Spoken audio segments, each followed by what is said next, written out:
Hello and welcome to this podcast for Electropages. I'm your host, Robin Mitchell. In today's podcast, we're going to be interviewing the CEO of Dukosi to see what's going on in the last year since we saw them in the last public tech event. So without further ado, please introduce yourself to the viewers, who you are and what you do.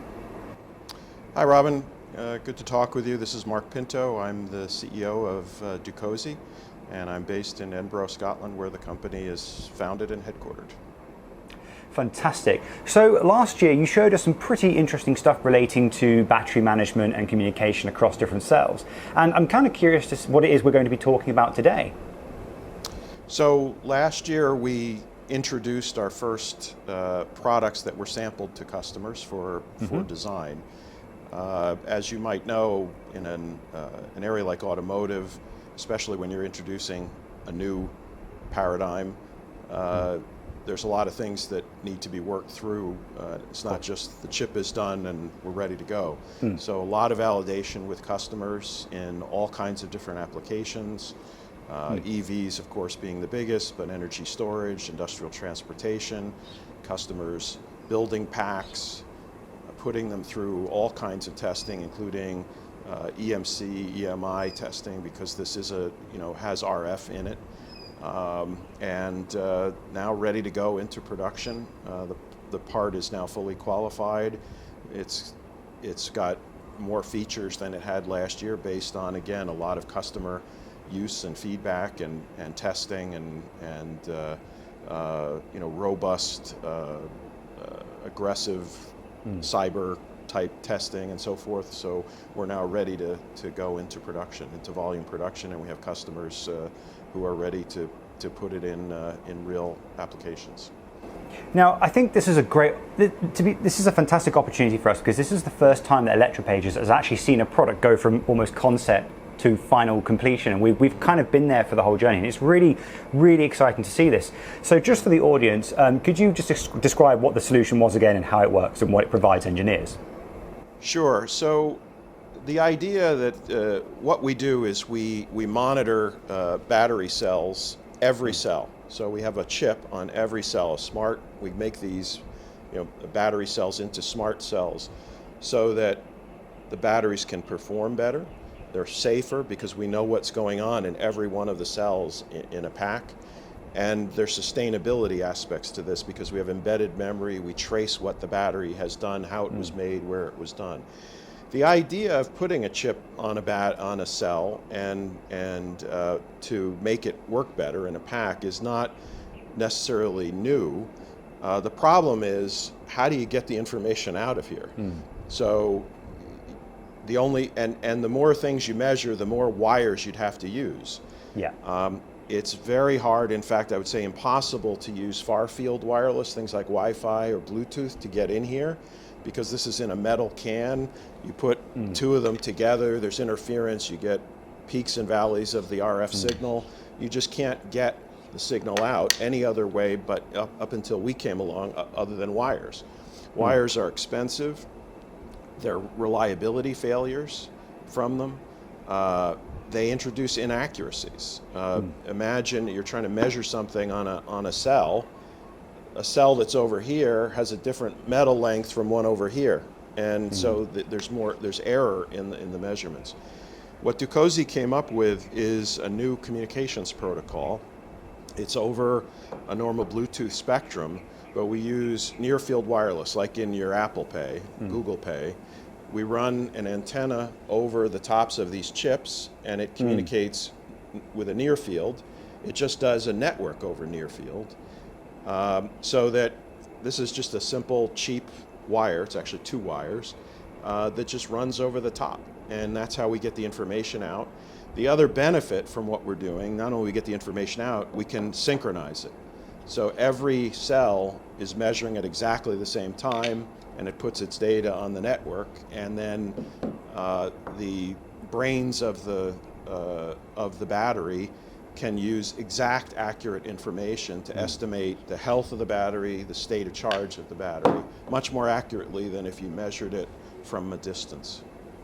And that makes complete sense in a vehicle where you might have something like 1,000 cells, which is something you just simply can't monitor across like you say, you can't have 1,000 wires going to every single cell. And if I remember correctly, you have just one loop of wire that sort of goes around the whole That's correct. pack. That's correct. And an example of that, most legacy systems today with wires measure voltage.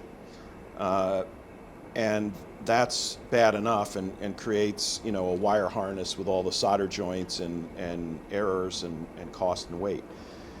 If you want to measure temperature, that would take a whole another set of wires.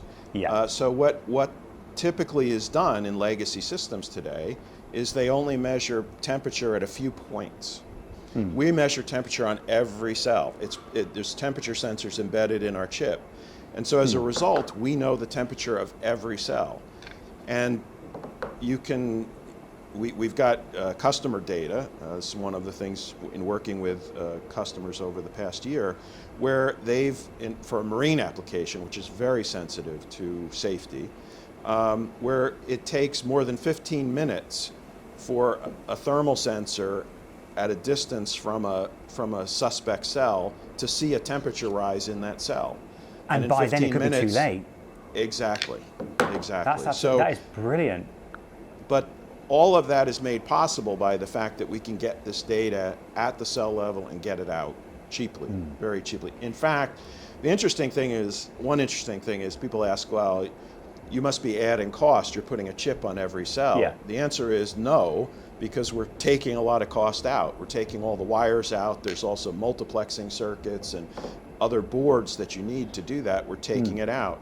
The second thing is, by having more accurate measurements, we can either extend the range of a battery because we know more precisely how much charge is left, or for the same range, we can take out cells. So by doing this, we're actually lowering the cost for customers. And I think there's also a really interesting thing to mention, which is that, is it possible then, if you find a damaged cell, you can replace that one cell? Absolutely, as long as the pack obviously is designed, to be able to get in there and do that. But that goes to, another point about sustainability. If you know, the state of batteries, there's a lot of skepticism, I would say, in the industry about recycling, because the cost of doing the recycling and then not knowing the quality of the battery doesn't pay for itself. But if I could tell you this battery is good, let's say 9 out of 10 cells or 90 out of 100 cells, then it may be worth doing the recycling. And I can do that. I can tell you how many times it went over a certain temperature, how many times it was charged too quickly. And you can make an assessment. Is this a grade A battery or grade B battery? And then effectively, economically, recycle. And like you say, that then encourages recyclers to then find a better way of making profit from the batteries that they're recycling. So like you say, you can organize it by their class, therefore these will be the best yield, these will be the not so great, and these will be the worst. But also, I think something you mentioned that I never really occurred to me was measuring the temperature at different points in the battery compared to every single cell, which is that if you have almost instantaneous measurements of individual cells, you can potentially stop fires before they start, because this one cell's getting too hot. Cut it out. Not only that, I think it's even earlier. You can find problems where you could send an alert to the driver, hey, you need to take this in for preventative maintenance. Absolutely. And not even get to the point where you say shut the thing down and get out of the car. Because one of the major disadvantages I've seen of EVs is the cost of replacing the battery. I've seen situations where people they'll buy an upmarket EV, they'll find out that the battery fails, the manufacturer won't cover the repairs, and it ends up being about the same price as the vehicle itself to replace. Yes. So imagine if your situation where, like you say, you're driving down whatever road and it goes, oh, by the way, this cell's a bit dodgy. If you change that now, you won't have to change the whole battery in a year's time. Exactly. And so you're not just saving the manufacturer money, but you're saving the customer money as well. Absolutely. The other thing about temperature, while we're on that topic, there's another major benefit of temperature that's more recent, and that is that fast charging. So fast charging is done best when you elevate the temperature and control it very carefully across a pack. But again, if you don't know what temperature various cells are at, that can cause problems. It can cause reliability problems. It can damage the battery. It can lead to, you don't get the full speed of the charge. But again, by being able to know the temperature on every cell, we can optimize fast charging as well. So there's many benefits, and what we think is over time there's going to be more, because battery physics, especially reliability physics, is a vast unknown. There's a lot of things people just don't know about how to tell. And what I think people are finding is there's various traces. You can measure the resistance of the battery. You can measure the temperature of the battery. You can measure stress. You can measure acoustic signals. You can measure RF noise. You can measure at different frequencies. So there's all kinds of things. And I think by having the chip on the cell and having the ability to connect to other sensors, I think over time people are going to continue to improve and improve what we know about what's going on in here at all times, and improve the modeling and improve the reports you're getting about how much charge is left, what's the state of health of this cell. Well, the cell that you're currently holding, the way it looks to me is that would be a perfect candidate for almost a push and play system for your battery pack. So you could go a bit like printer ink cartridges. You can just pop them in as you need, and then pop the ones out that aren't working correctly. No, that's true. Yeah. Yeah, and in fact, it's much simpler. That's the other thing. Today, this is the way the cells look, but in a conventional system, there's a whole bunch of wires stuck on top of this.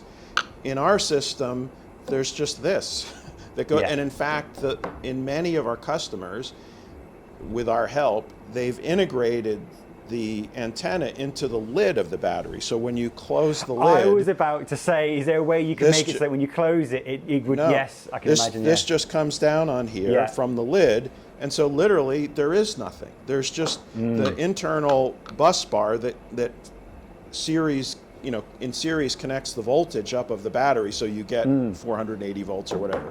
But there's nothing else. There's no other wire here. There's just this that's going to come down on top. So you're exactly right. You go in there, pull this one out, put that one in. Yep. But just for the safety reason alone, I think a solution like the one that you've developed is honestly, I think would be groundbreaking for EVs in general. And I'll give you another reason for the fact that when you look at movies, when let's say when a guy shoots a gas tank off a car, it explodes. But in reality, that doesn't happen because gas requires air to explode, sort of thing. But you take a look at an EV, they are effectively self-starting, self-igniting systems that they really can just sort of burst into flames with the presence of no oxygen. So it always makes me feel like that a solution like this should almost be mandatory as opposed to being something that you add as a feature. Well, and interesting, we focus on EVs, but if you look at the energy storage space, the grid storage space, that really comes to the fore because there are projects that aren't being funded today because an insurance company can't assess the risk. Exactly. And by the way, if that, which is generally the case, that system is near a renewable energy source or something, it can cause damage not only to itself but adjacent properties. So there's a lot of places you can't put this stuff yet because it just can't be insured because the insurers aren't comfortable with the risk. They just don't know what it is. Now, we've talked to insurers and they say, hey, if what you're saying is correct and you really can tell what's going on here, this could enable a lot more battery energy storage because we'll be more comfortable with the fact that these things are being monitored correctly. And so it becomes an insurance requirement. Does your battery cells have sensors? But I'll give you another example related to insurance. It's transport. We all know today you get on an airplane today, you want to check a bag, they say, do you have any lithium batteries in there? Oh, perfect. Right? And so the reason is they can't trust any lithium battery because they have to consider that it's in the worst state. It's fully charged and maybe there's some problem with it. And there have been problems, right? Yeah. We know we've had customers who are talking to freight companies, and they've said, look, if you can come in and tell us and guarantee us that these batteries are discharged and are, and have been delivered from the factory, have not gone over temperature or anything like that, we'll give you an 80% reduction in the insurance. And that could also apply to just customers who are going on planes in general. in terms of offering It could, but discounts? is it practical? Maybe it will. Someday this will be on every cell. But for now, these big things we'd like to do that. I mean, a lot of these things today go on ships, on cargo ships. They're out in the equator at sun for how many hours and heating up to very high temperatures that they shouldn't be at, and that can damage it. And then ironically, being surrounded by water, they can't use it to put the flames out. But no, just the fact that it went to that temperature damages the battery. To cause problems. Absolutely. Later on. And this also leads me to another area which I could see this being massively, in fact, again, I could see this being enforced by a government rules and restrictions, which is that any lithium battery over a certain capacity should have this kind of technology. And a great example would be the number of house fires that we're seeing from unregistered scooters bought from the Far East, which have really poor batteries, or they're custom made, so they're not designed correctly, and they always catch fire and burn people's houses down. Yeah, no, and so the European governments and commission, they moved towards this so-called battery passport, which is a good step. It's more about the provenance of the battery, where it was made and what it was made of. But I think over time, as technologies like ours become available and people understand you can do a lot more with it and know what this battery is really seeing, I think getting this kind of thing at the cell level would be very powerful. And I think it also helps that it's specifically lithium ion or the lithium type batteries that have enabled this kind of technology to be economical, because for things like your typical alkalis, they don't really matter because they don't burst into flames. But lithium, it's got such huge energy densities, but like you say, it comes with a massive risk. And it's almost crazy to think that we've got batteries in the market that haven't got these real protections and monitoring systems, and the potential to do damage is phenomenal. Well, it is. What people do to avoid it is they put in more cost, and so you put in more thermal barriers so that if something does happen, that cell is isolated. But that adds cost and weight. And by the way, what are the two other big things about EVs? Cost and weight, right? Exactly. Cost is certainly obvious, but weight. If you read, the weight of EVs is higher than a conventional car, and there's a lot of discussion. Should there be more road tax for EVs? Yes, I've heard about this. Right? Yes. So we want to get the weight down, and so we want to get things like materials that don't need to be there, get them out, get a lot of the tin can stuff out, so that but to do that they have to be safe. So you can make the batteries smaller. You can make them lighter, more energy dense. Of course, it comes with the risk of danger, but by having this solution in, that danger risk becomes eliminated because you've got the instantaneous monitoring technologies. Exactly. Fantastic. So that's what we're hoping. The other thing is we are actually, even though the focus is lithium batteries, we're actually agnostic to the type of cell, the chemistry. Basically, this thing, it's a chip that works in typical electronic voltages, digital logic voltages, 5 volts or less typically, which is the voltage of a cell. So it self-powers itself. You can see here, with this chip, there's no separate power supply. It's being powered by directly by the chemistry. Directly, you can see that there's a connection to the anode and the cathode. And what's interesting about that is not only compact, but we have cell manufacturers who are going to use this to help them in manufacturing, because they put this on the outside, fill the thing with the lithium chemistry. As soon as the voltage appears, the chip activates and starts measuring what's going on right in the middle of the production. And so the moment of completion, the moment that chip's inserted, the moment it's manufactured, it's on. And so the moment the voltage shows up on the cells, then it's powering the chip. It's done.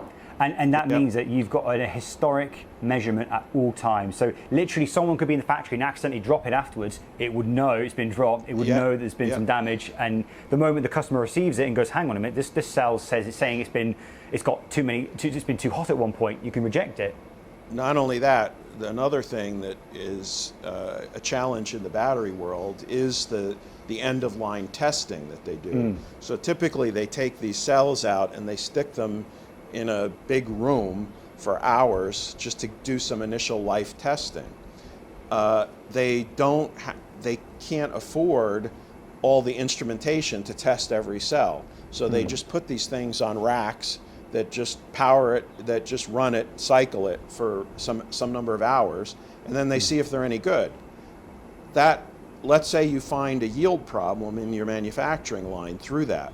How many cells have gone through the line before you found that problem? Whereas if you're actively measuring this thing all the time, and when you're doing the test cycling, you're knowing what's going on, you can instantaneously say, oh, there's a yield problem. Stop the line, fix the problem.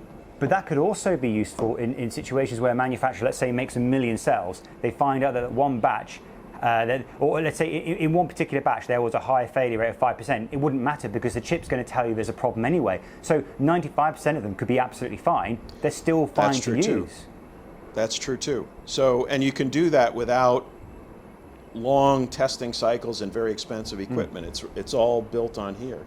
So yeah, a lot of uses. What we found is, I think that sorry to interrupt, one of the interesting things we found is that no matter where we talk to customers in the value chain, we talk to them at the cell level. In fact, we're talking to customers, potential customers, even that supply materials to cells, the ones that supply the casing. They would like to sell the casing with the chip already in it to the battery, to the cell maker. The cell maker is interested in it, and they can see advantages because they can use it in their manufacturing. They sell it to a module maker, the guy who puts it together. For him, it's like, wow, this is cheaper because I don't have to all those wires to connect. It's faster, more reliable. And then he sells it to the OEM who puts it in the car and gets all the benefits at that level. So we've got customers who do individual pieces of that, different, some of them do all of it, part of it, but they all see a value in this. And another area which I could also see being quite useful, because you've got that long-term reliability, you've got the ability to record and see what the batteries are doing, what the cells are doing. I can also see it quite useful in the electrification of even things like military equipment, where reliability is above all else. Well, in fact, and we haven't explored this intensively yet. We have some ideas. If you look at this technology, the communications technology, what it really is, it's an IoT technology for harsh environments, right? Exactly. And so it does some special things that it's hard to hack. It can deal with a lot of crazy environments. It's synchronous, so you get information from your sensors synchronously, reliably. So what are all other things? And I think you've hit one of them. Military, I think there's a number of applications there. Industrial, as you can think of a number of industrial type applications. The limitation of it is distance. If you want to do, we can do, tens of meters of antenna length. Yeah. But if you need to do more, you have to build kind of a hierarchical system. You can't. Of course. You can't. I can't go 100 meters with this antenna and get we all have to appreciate that this is a near field technology. It's giving you the ability to go through every single cell. So unless your battery is the size of a small ship, it's kind of like it's going to be even just the single sort of hierarchical solution will be more than enough to do most applications. Yeah, agreed. But in terms of thinking of more things, the other side is true though too. Companies and firms who have gone after this by taking kind of an ad hoc mesh networking, Wi-Fi system, IoT system, and tried to adapt it to this, run into all kinds of problems because, imagine this is inside of a cell, you have no line of sight, things are bouncing, you got constructive interference, destructive interference, you move this thing just by a little bit and boom, you go from one to the other. Connection. You don't have the synchronicity, you don't have this predictability of I can measure everything at the same time, which is important. It goes to the accuracy. And so, just as a design example, would it be possible, for example, to have, let's say you had 10 different large batteries in a very large system. Each one would have its own little network of these devices, and then could these be bridged to, let's say, an Ethernet cable, which would then come into a central router? Would that be possible, do you think? Sure, absolutely. No, you can use hybrid. You can use the same protocol, which gives you the advantage of everything, no matter how wide that tree is, everything is synchronous. Or you could have independent systems which you then connect, say, with Wi-Fi, and they're not synchronous then, not necessarily, but you can use a hybrid, a physical layer to connect them all up.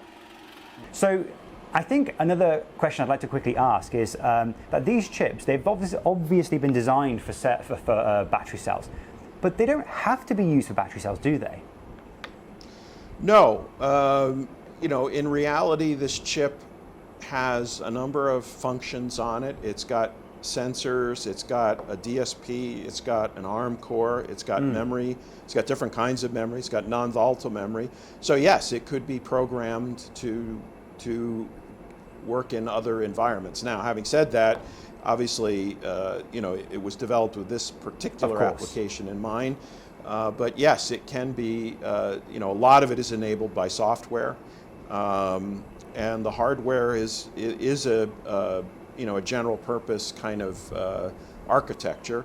Some applications will need more memory than we've got on here, and maybe the DSP would need to be upgraded for certain things, or other things. If we want to go, we could consider upgrading the wireless to higher capacity. There's things like that. But yes, you're right. At some level, it's a general purpose processor. It's built in a 55 nanometer technology, so it's 15 plus years old. Very well established, can be made around the world. Our supplier is Global Foundries in a fab in Singapore. So nothing unusual. We can make this in volume. Because I do feel like that there could be a potential application for it to be a generic IoT ring device, if that makes sense. Something that people could actually take a generic module version, but using that connectivity solution you can provide, so they can essentially have sensors in a tight space without them interfering, but also working at the same time. No, I agree. Definitely, that's something we'd love to look at. We may do that with partners. We're talking to several going forward. So. Yeah, it's a lot of excitement. And you heard it first here. And you heard it here. You heard it in Electropages first. It's our idea. We're going to get royalties. Fantastic. Great. Thank you. Right.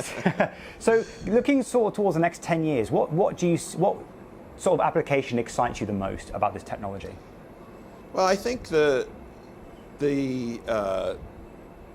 protocol can support all kinds of new sensing and ideas on the battery. So I think it's really, we're at the infancy of really understanding these things. And, all these technologies like EV, solar, flat panel displays, semiconductors, all have benefited from learning curves, right? The more you learn, the better you optimize, the more costs come down, performance comes up, safety hopefully comes with it, sustainability. So what I'm looking forward to is just making these things smarter and smarter over time, and so that batteries get cheaper and cheaper and cheaper, and there's at some point just no debate that this is it. This is the right technology. But like you said, then there's a whole set of other applications. There's applications within the car that we're already working on. As well as some of the things you've mentioned potentially outside the current spaces we're working in. Absolutely fantastic. So just before we wrap up this podcast, I've got one more question for you, which is that for the audience who are currently watching this video, if they would like to get involved with Dukosi Solutions, what would you recommend that they do? They can send us an email. Look on our website. We have a way to connect with them. We're very eager to respond. We, as a small company, we're looking for partners, obviously customers, and so we'd be very, very excited, including people who, as you said, might see a value in the protocol for another application that we just can't serve. Fantastic. All I can say is thank you ever so much for taking the time to see us today. It was an absolute pleasure. Great. Thank you. Thank you very much. Thank you. Bye-bye. If you like the content that we do here at Electropages and want to show your support, then consider hitting the like button, subscribe button and the alert notification. And if you want to see the latest news and articles in the electronics field, then head over to our official site at electropages.com.